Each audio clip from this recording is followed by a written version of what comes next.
Conditions కూడా అనుకూలంగా ఉంటాయి, ఎందుకంటే జరుగుతోంది వరల్డ్ కప్ ఇండియా అండ్ శ్రీలంకలో. కాబట్టి మరి ఈ కండిషన్స్ ఇండియన్ ఉమెన్స్ క్రికెట్ టీంకి ఎంతగా హెల్ప్ చేస్తాయని మీరు అనుకుంటున్నారు? If you look at the schedule ఎట్లయితే వచ్చింది కౌశిక్, మీరు చూసుకుంటే అది ఆస్ట్రేలియా ఇండియా చూస్తున్నాం 2024 నుంచి మ్యాచ్లు. ఏషియాలో డామినెన్స్ అయితే చూస్తున్నాము, 76% గెలుపులు ఉన్నాయి.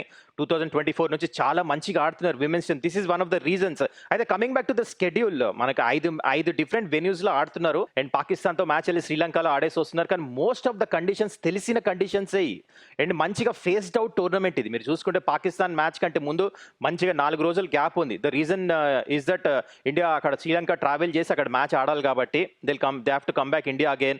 And England match కంటే ముందు 6 రోజులు గ్యాప్ ఉంది. So they can rest, repair, then again you can give the throttle 100%. And obviously Australia match చాలా చాలా ఇంపార్టెంట్ ఉండబోతుంది. ఎందుకంటే ఇంతవరకు లాస్ట్ ఫ్యూ సిరీస్ నుంచి ఓడిపోయింది ఓన్లీ ఆస్ట్రేలియాతోనే ఇండియా. మిగతా సిరీస్ అన్ని గెలిచారు లాస్ట్ 1 year నుంచి. So again it's a well faced out tournament. అంటే నేను మంచిగా ఉంది. ఇండియా రికవర్ అవడం కూడా మధ్యలో మంచి గ్యాప్స్ ఉన్నాయి కాబట్టి హోమ్ కండిషన్స్లో India will be very very confident.